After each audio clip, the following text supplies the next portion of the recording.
ദൈവത്തിൻ്റെ പൊന്നു തിരുനാമം മഹത്വപ്പെടുമാറാകട്ടെ. ഇന്ന് മെയ് മാസം 26-ാം തീയതിയാണ്. എല്ലാ പ്രേക്ഷകർക്കും കർത്താവായ യേശു ക്രിസ്തുവിൻ്റെ നാമത്തിൽ സ്നേഹവന്ദനവും ശുഭദിനാശംസകളും അർപ്പിക്കുന്നു. ഇന്നത്തെ നമ്മുടെ ധ്യാനത്തിനായിട്ട് നാം തിരഞ്ഞെടുത്തിരിക്കുന്നത് സംഖ്യാപുസ്തകം 25-ാം അധ്യായമാണ്. ഈ അധ്യായങ്ങൾ നിങ്ങൾ വായിക്കണം. ഞാൻ സമയത്തിൻ്റെ കുറവ് കൊണ്ട് വായിക്കാതിരിക്കുകയാണ്. ഈ അധ്യായങ്ങൾ വായിച്ചെങ്കിൽ മാത്രമേ ഞാൻ പറയുന്നതായിരിക്കുന്ന കാര്യങ്ങൾ നിങ്ങൾക്ക് ശരിക്കും മനസ്സിലാവൂ. അതുകൊണ്ട് നിങ്ങൾ വായിക്കും എന്നുള്ള പ്രത്യാശയാണ് എനിക്കുള്ളത്. ബിലെയാം ഇസ്രായേലിനെ നശിപ്പിക്കുവാൻ മതിയായ ഉപദേശം ബാലാക്കിന് നൽകി. നാം അതിനെക്കൊണ്ട് കേട്ടതാണ്. ബാൽപെയോറിൻ്റെ ഉത്സവത്തിന് അവർ ദേവദാസികളെയും പ്രഭുകുടുംബങ്ങളിലെ സുന്ദരികളായ സ്ത്രീകളെയും ഇസ്രായേലിൻ്റെ പാളയങ്ങളിലേക്ക് ഒരുക്കി അലങ്കരിച്ച് വിട്ടു. ആ മിദ്യാന്യരുടെ ഉത്സവങ്ങൾക്കായിട്ട് അവർ ഇസ്രായേലിനെ ക്ഷണിച്ചു. ഇസ്രായേലിൻ്റെ പല പുരുഷന്മാരും വന്നു. അവരുടെ സ്ത്രീകളുമായിട്ട് അവരെ പരിചയപ്പെടുത്തി. എന്നിട്ട് സ്ത്രീകളുമായിട്ട് അവർ പരസംഗം ചെയ്തു. അതിൻ്റെ ഫലമായിട്ട് ദൈവത്തിൻ്റെ ക്രോധം പാളയത്തിൽ പുറപ്പെട്ടു.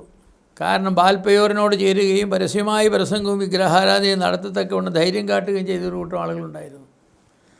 ഒരു മനുഷ്യന് അവരുടെ ഒരു പ്രഭുവിൻ്റെ മകളെയും കൊണ്ട് നേരെ അവൻ്റെ പാളയത്തിലേക്ക് വന്ന് അവൻ്റെ കൂടാരത്തിലേക്ക് പോവുകയാണ് ചെയ്തത്. അത് ഭയങ്കരമാണ് അവൻ ചെയ്തതെന്നറിയാമോ? എന്നിട്ട് എന്തു ചെയ്തു? അഹരോൻ്റെ മകനായ എലേസാറിൻ്റെ മകൻ ഫീനഹാസ് താനൊരു കുന്തം കയ്യിലെടുത്തു. ഈ കപ്പിളിൻ്റെ പുറകെ അങ്ങോട്ട് ചെന്നു. അവരുടെ നീചപ്രവൃത്തിയിൽ അവരുറ്റിരിക്കുമ്പോൾ തന്നെ ഒരൊറ്റ കുത്തിയുള്ളൂ. രണ്ടുപേരുടെയും വയറ് തുളച്ച് നിലത്തി എന്ന് കുന്തം കയറി. പിന്നെ വല്ലതും പറയാനുണ്ടോ? ഒന്നും പറയാനില്ല. വ്യക്തിപരമായ വൈരാഗ്യമൊന്നും ആയിരുന്നില്ല. അവരെയൊന്നും ഇവർക്കറിയില്ല. പക്ഷേ പ്രമാണപരമായ വൈരാഗ്യമുണ്ട്. ദൈവത്തിൻ്റെ പ്രമാണങ്ങളെ ലംഘിക്കുകയും ഇസ്രായേൽ മക്കളെ വിഗ്രഹാരാധനയിലേക്കും വ്യഭിചാരത്തിലേക്കും പരസംഗത്തിലേക്കും നയിക്കുകയും ചെയ്തതായിരിക്കുന്ന ഒരു വലിയ പ്രഭുവിൻ്റെ മകളാണ് അവൾ. അതൊന്നും വിഷയമല്ല. നീ ആരുടെ മകളാണെന്നുള്ളത്. നീ എന്ത് ചെയ്യുന്നു, ദൈവജനത്തോടെ നീ എങ്ങനെ പെരുമാറുന്നു എന്നുള്ളത് വിഷയമാണ്. അവരുടെ ഉദരങ്ങളിൽ കൂടെ കുന്തം പുറത്ത് കിടന്നു എന്നാണ്. ഒരൊറ്റ കുത്തിയുള്ളൂ. ദൈവം ഈ പ്രവൃത്തിയെ തന്നോട് പാപം ചെയ്യുന്ന ജനത്തിനെതിരെയുള്ള തീക്ഷ്ണതയായി അംഗീകരിച്ചു. ദൈവം പറഞ്ഞു, പൗരോഹിത്യം നിനക്ക് എന്നേക്കും തരാൻ പോകുക എന്ന് പറഞ്ഞു. ഫീനഹാസിന് പൗരോഹിത്യം നിത്യമായിട്ട് അവരുടെ സന്തതിക്കും ദൈവം കൽപ്പിച്ച് നൽകി. കാരണം എന്താണ്? ദൈവജനത്തിൻ്റെ വിശുദ്ധീകരണത്തിന് വേണ്ടിയും ദൈവജനത്തിൻ്റെ പാപത്തെ ഇല്ലാതെയാക്കുവാനും വേണ്ടി റിസ്ക് എടുത്ത് പ്രവർത്തിച്ചതായിരിക്കും ഒരു മനുഷ്യനെയാണ് എലിയാസർ എന്ന് പറയുന്നത്. അവൻ മരിക്കേണ്ടി വന്നാലും ഞാൻ സമ്മതിക്കില്ലെന്ന് പറഞ്ഞൊരു മനുഷ്യനാണ്. ധൈര്യമായിട്ട് അവൻ ചെല്ലുകയും കുത്തുകയും ചെയ്തു. അതുകൊണ്ട് ഈ പ്രവൃത്തിയെ തന്നോടും പാപത്തിനെതിരെയുള്ള തീക്ഷ്ണതയായിട്ട് അംഗീകരിച്ചു. ദൈവം അവനെ ആദരിക്കുകയും അനുഗ്രഹിക്കുകയും ചെയ്തു. നിത്യ പൗരോഹിത്യം അവൻ്റെ സന്തതിക്ക് ദൈവം കൽപ്പിച്ച് നൽകി. പാപത്തെ നാം വെറുക്കണം. പാപത്തോട് ഒരു വിട്ടുവീഴ്ചയും ചെയ്യരുത്. പാപപ്രവൃത്തികളെ നാം ഒരു വിധത്തിൽ നീതീകരിക്കരുത്. പിള്ളേരല്ലേ, സാരമില്ല, അങ്ങനെയൊന്നും പറയരുത്. പാപത്തിന് സാരമില്ലെന്നുള്ള പ്രയോഗം ചേരുമില്ല. ഭയങ്കരമാണെന്നാണ്. പാപം ഭയങ്കരമാണ്, നീചമാണ്, വൃത്തികെട്ടതാണ്. ദൈവത്തിൻ്റെ പേര് പോലും പറഞ്ഞ് കേൾക്കുവാൻ അർഹതയില്ലാത്തതായിരിക്കുന്ന കാര്യങ്ങളാണ്. അപ്പോൾ ദൈവത്തെ മാനിക്കുന്നവരെ ആദരിക്കുന്നവരെ ദൈവം ആദരിക്കും. എന്നെ മാനിക്കുന്നവരെ ഞാൻ മാനിക്കും. അങ്ങനെയാണ് കർത്താവ് പറഞ്ഞത്. ശമൂവേൽ പ്രവാചകൻ പറയും, എന്നെ മാനിക്കുന്നവരെ ഞാൻ മാനിക്കും. ദൈവത്തിൻ്റെ സ്വഭാവമാണ്. ഫീനഹാസ് ദൈവത്തെ മാനിച്ചു. ദൈവം ഫീനഹാസിനെയും തൻ്റെ കുടുംബത്തെയും മാനിച്ചു. ദൈവത്തെ മാനിക്കുന്നത് ദൈവം മാനിക്കുന്ന കാര്യങ്ങളെ മാനിച്ചുകൊണ്ടാണ്. അങ്ങനെ നമുക്ക് ദൈവത്തെ മാനിക്കാനായിട്ട് വെക്കും. അവരവരുടെ പ്രൈവറ്റ് കാര്യമല്ല, ഞാനതിൻ്റെ പുറകെ പോകേണ്ട കാര്യമൊന്നുമില്ല. ഞാനത് ചെയ്യാതിരുന്നാൽ മതി. നീ ചെയ്യാതിരുന്നാൽ മതി എന്നുള്ളതിൻ്റെ ഒരു വശം ശരി. നീ ചെയ്യാൻ പാടില്ല. ചെയ്യുന്നത് കണ്ടാൽ നീ ശിക്ഷിക്കേണ്ടവരെ ശിക്ഷിക്കുകയും വേണം. പാപത്തിനെതിരെ പ്രതികരിക്കണം. പ്രതികരണശേഷി ഇല്ലാത്തതായിരിക്കുന്ന കുറേ ആളുകൾ ലോകത്തുണ്ട്. നീതി ചെയ്താലും പ്രതികരിക്കുകയില്ല, തിന്മ ചെയ്താലും പ്രതികരിക്കുകയില്ല. ദൈവത്തിനെതിരെ പാപം ചെയ്താലും പ്രതികരിക്കുകയില്ല, സമൂഹത്തിനെതിരെ പാപം ചെയ്താലും പ്രതികരിക്കുകയില്ല. അങ്ങനെയുള്ളവരെ കൊള്ളുകയില്ല. പ്രതികരണശേഷി നഷ്ടപ്പെട്ട ആളുകളെ ആർക്ക് വേണം? എന്തിനുള്ള അവരെ ഒന്നിനും കൊള്ളുകയില്ല. അപ്പോൾ നാം പാപത്തിനെതിരെ സ്റ്റാൻഡ് എടുക്കണം. നാം ദൈവത്തെ മാനിക്കുന്നവരാണെങ്കിൽ നാം ദൈവമക്കളെ സ്നേഹിക്കണം, ദൈവത്തിൻ്റെ പരിപാടികളെ സ്നേഹിക്കണം. പാപത്തെ നാം വെറുക്കണം. ദൈവജനത്തെ നശിപ്പിക്കുന്ന ഏതൊരു പ്രവൃത്തിയും നമ്മളെ തിന്മയായി കണ്ട് അതിനെതിരെ നാം സ്റ്റാൻഡ് എടുക്കേണ്ടത് ആവശ്യമാണ്.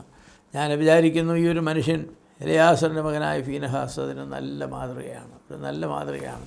ഇസ്രായേൽ ജനം എല്ലാം കൂടി അവരെല്ലാം കൂടെ മൂപ്പന്മാരെല്ലാം കൂടെ വന്ന് ഇങ്ങനൊരു കാര്യം നമ്മുടെ നടന്നല്ലോ, ഇനി എന്താണ് ചെയ്യേണ്ടത്? അതേക്കുറിച്ച് എല്ലാവരും ആലോചിച്ചു. ശരി, എന്നാൽ ഫീനഹാസിനെ നമുക്ക് നിയമിക്കാം. ഫീനഹാസ്, നീ ഇതിൻ്റെ പ്രതികാരം ചെയ്യണമേ എന്ന്. അതിനൊന്നും അവിടെ സമയമുണ്ടായിരുന്നില്ല. അതിനൊന്നും ഫീനഹാസ് നിന്നുമില്ല. ഫീനഹാസ് ഒരു തെറ്റായ പ്രവൃത്തി കണ്ടു. ഉടനെ തന്നെ ഫീനഹാസിൻ്റെ പുറകെ ചെന്ന് കുന്തം കൊണ്ട് കുത്തി. അവരെ ശരിയാക്കി. അതാ വേണ്ടത്. പാപത്തോട് പ്രതികരിക്കുന്നത് ഇമ്മീഡിയറ്റാണ്. Slow response is no response. സാവധാനത്തിലുള്ളതായിരിക്കുന്ന പ്രതികരണം പലപ്പോഴും പ്രതികരണമല്ല. കാരണം അപ്പോഴത്തേക്ക് പാപം ചെയ്ത് പുക്കളയും. അപ്പോഴത്തേക്ക് പാപം ചെയ്തവരെ അവരുടെ ഹൃദയം കഠിനമാക്കും. അതുകൊണ്ട് നാം ദൈവത്തെ മാനിക്കുന്നവരാണെങ്കിൽ ദൈവമക്കളെ സ്നേഹിക്കുകയും ദൈവത്തിൻ്റെ പരിപാടികളെ സ്നേഹിക്കുകയും ദൈവം വെറുക്കുന്ന പാപങ്ങളെ നാം വെറുക്കുകയും ചെയ്യണം. ദൈവം വെറുക്കുന്ന പാപങ്ങളെ നാം വെറുത്തില്ലെങ്കിൽ ദൈവത്തെ നാം സ്നേഹിക്കുന്നവരാണെന്ന് പറയുന്നത് വെറുതെയാണ്. കാരണം പാപത്തോടുള്ള വെറുപ്പും ദൈവത്തോടുള്ള സ്നേഹവും അത് ചേർന്ന് പോകുന്ന കാര്യങ്ങളാണ്. ലോകത്തോടുള്ള വെറുപ്പും ദൈവമക്കളോടുള്ള സ്നേഹവും ഒരുമിച്ച് പോകുന്നതാണ്. നമുക്ക് രണ്ടും കൂടെ ഒരുമിച്ച് ചെയ്യാനായിട്ട് സാധിക്കുകയില്ല. ഫീനഹാസ് അങ്ങനെ ചെയ്തു. ദൈവം അദ്ദേഹത്തിൻ്റെ മാനത്തിന് ഇടയായി തീർന്നു. ദൈവം തന്നെ മാനിച്ചു, തൻ്റെ കുടുംബത്തെ മാനിച്ചു. അപ്പോൾ നാമും പാപത്തോടുള്ള നമ്മുടെ പ്രതികരണത്തിൽ ഫീനഹാസിനെ പോലെ ഒറ്റ കുത്തിനെ നശിപ്പിക്കേണ്ടതിനെ ഒറ്റ കുത്തിനെ നശിപ്പിക്കണം, ഒറ്റ വീട്ടിനെ നശിപ്പിക്കേണ്ടത് ഒറ്റ വീട്ടിനെ നശിപ്പിക്കണം. നാം ഒരിക്കലും പാപത്തെയും കുറ്റത്തെയും നീതീകരിക്കരുത്. സാരമില്ല, അതൊക്കെ അങ്ങനെയൊക്കെ ഇപ്പോൾ ഈ ലോകത്തെല്ലാം എന്തൊക്കെയാണ് നടക്കുന്നത്, ഇതിനെല്ലാം നമ്മൾ ഇടപെടാൻ പോകുക. ആ മനോഭാവം വളരെ തെറ്റാണ്. Get involve. റെബ്യൂക്കേണ്ടത് റെബ്യൂക്ക് ചെയ്യുക, ശാസിക്കേണ്ടത് ശാസിക്കുക, ശിക്ഷിക്കേണ്ടത് ശിക്ഷിക്കുക. സഭയിലൊക്കെ എന്തെല്ലാം തെറ്റുകളാണ് ചെയ്യുന്നത്. ലീഡർഷിപ്പിലുള്ള പല ആളുകളും പറയാവുന്നു, ഞാനിതിലൊന്നും ഇടപെടാൻ പോകുന്നില്ല. ഇടപെട്ടാൽ വലിയ പ്രശ്നമാണ്. അതിന് സംശയം എന്താ? ഇടപെട്ടാൽ പ്രശ്നമാണ്. ഇടപെടാതിരുന്നാലോ ദൈവം നിൻ്റെ ശത്രുവായി തീരും. അനേക ആളുകൾ നിനക്ക് മിത്രമായി തീർന്നത് വരും, പക്ഷേ ദൈവം നിനക്ക് ശത്രുവായി തീരും. അതുകൊണ്ട് പാപത്തോടെ നമുക്ക് ഒരിക്കലും അത് ലാഘവമായ ഒരു മനോഭാവം പുലർത്താതിരിക്കാം. പാപത്തെ പാപമായി കണ്ട് ശിക്ഷിക്കേണ്ടിടത്ത് ശിക്ഷിക്കാം. ദൈവം നമ്മെ സഹായിക്കട്ടെ.